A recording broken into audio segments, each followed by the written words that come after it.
What up, though, and welcome back to I'm growNman. It's your man, John D.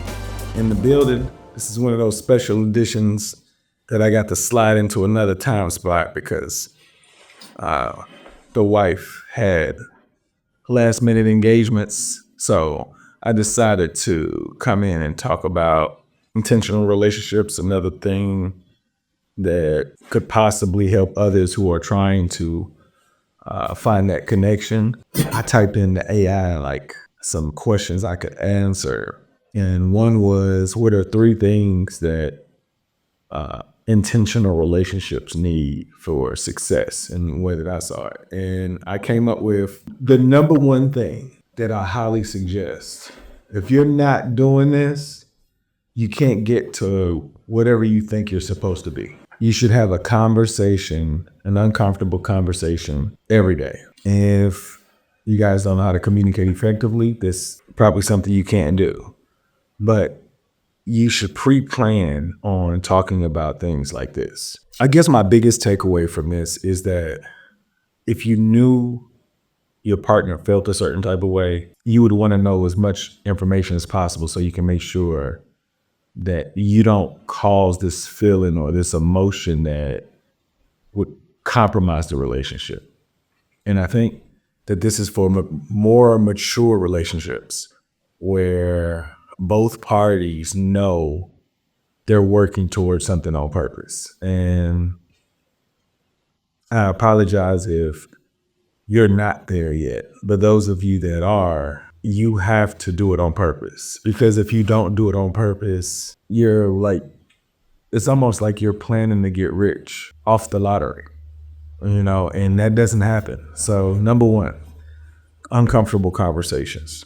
Those could range from so many different areas of life, but things that make you uncomfortable, things that make you sad, things that make you irritable, like things that you haven't said out loud. Because a lot of times, if you don't say it out loud and share it with somebody that is in your best interest, you have no idea how that information could help your partner understand who you are. The second thing I would highly suggest, and it doesn't have to be expensive. A lot of people think, you got to spend time with each other, and that's good. But when you can look forward to meeting up at a consistent time, like the routine is that we wind down together.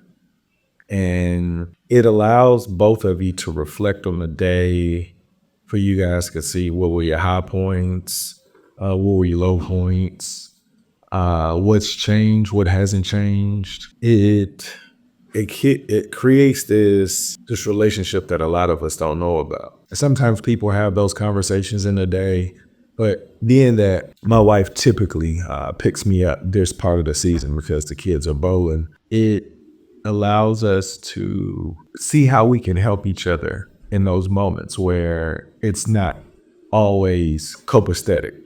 And when I say copacetic, I mean calm, cool, collective. Everything feels like it's a machine. You're feeling really good. Everything's going well. And a lot of times when the relationships come into a hard point head on, it's because you haven't talked about it and somebody's been triggered that can cause some tones in your voice, your mannerisms that could offend your partner. And I'm still learning that. And this is a wonderful episode to talk about this because I have a passion in trying to do the right thing. And a lot of times when things I feel like are compromising, something that I wouldn't do because the information I have, I automatically assume that people know why they shouldn't do it. And being a parent, I realize that sometimes when people don't understand how I'm protecting my family, they don't have the background information I have. And I don't bring them up to speed on what I know. And it looks like I'm really aggressive and I'm a know-it-all. And I just learned this like 2 or 3 days ago. Like, just because in my heart I don't feel like I'm trying to hurt somebody on purpose doesn't mean I'm not.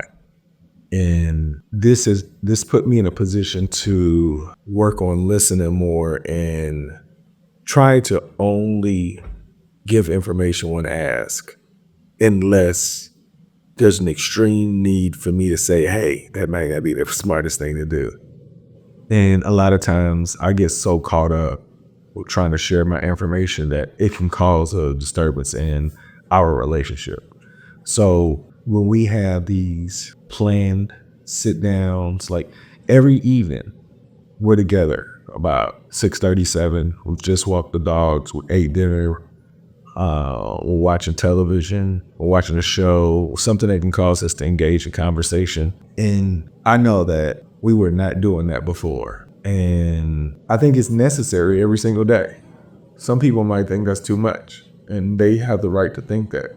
But I do know if you do it and it becomes a routine, you create this type of relationship that you can't create unless you do it. And I think it's very important to talk about how you guys can get to that point where you look forward to sitting down. And it's even strange for me to even believe how much against it I was. I was against this idea. But learning how people got really good in their craft by the work they do, I realized that people aren't good at relationships because they don't put that type of work into the relationship. When in all honesty, if you worked on your relationship, it would create a different output in every part of your life. Not saying that you will depend on your person, but you know at some point you're going to get together and that's going to be a different piece. Like, you know what, everything's going to be all right. But if you don't have that and you think that that piece is going to possibly disturb whatever you have, it's like everything outside your relationship is like, it's a plus. So if you take care of this relationship and you protect it, it makes everything so much easier. And, you know, some people say, you know, sometimes you find the wrong person. Well, whose fault is that?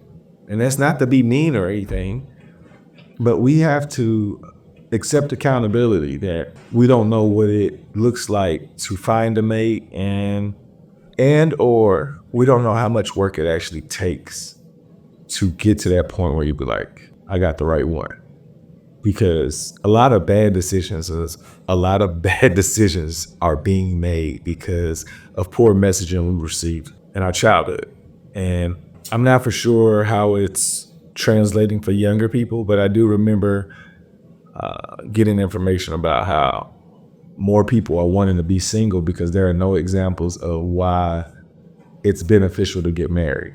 And that's sad because I don't know any kid that don't want their parents together from the beginning.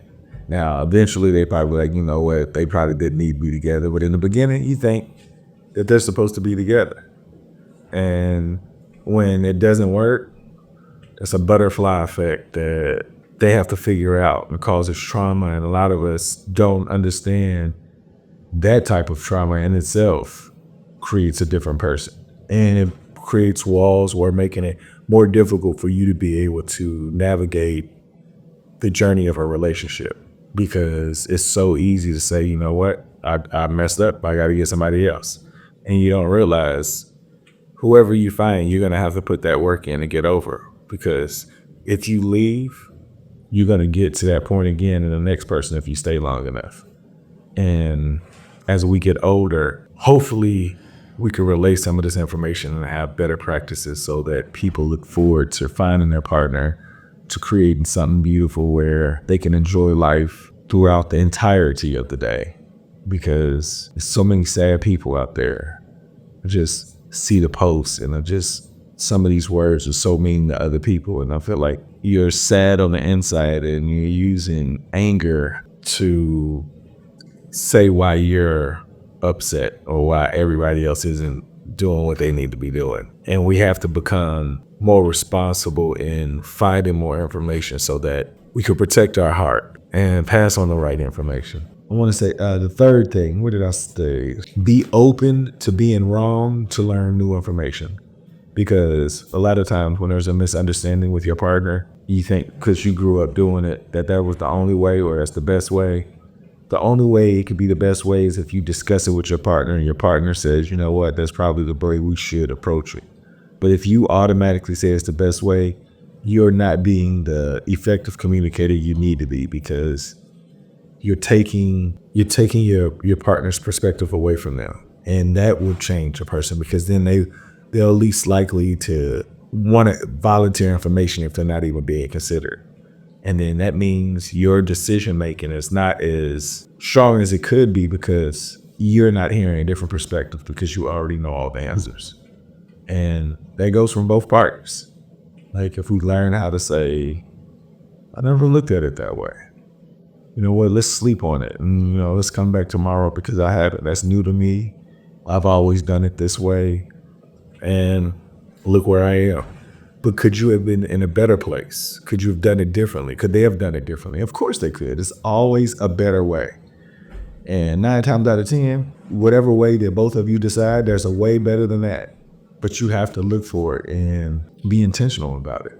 Because I'll tell you, the inside of a house has a lot of moving parts. And if you're not aware of how they're supposed to move, you just hope that it doesn't cause a problem later in the next generation of kids or the next generation after that. Because I can see the blind spots my kids will have, because it's so many different things that you want to give them, but you don't understand what is really vital. And having your partner makes it a lot easier because you're not scatterbrained. I feel like you got to do everything by yourself, so creating that relationship makes parenting so much more easier, because I can only imagine how much work it would really take for one person to do it by themselves.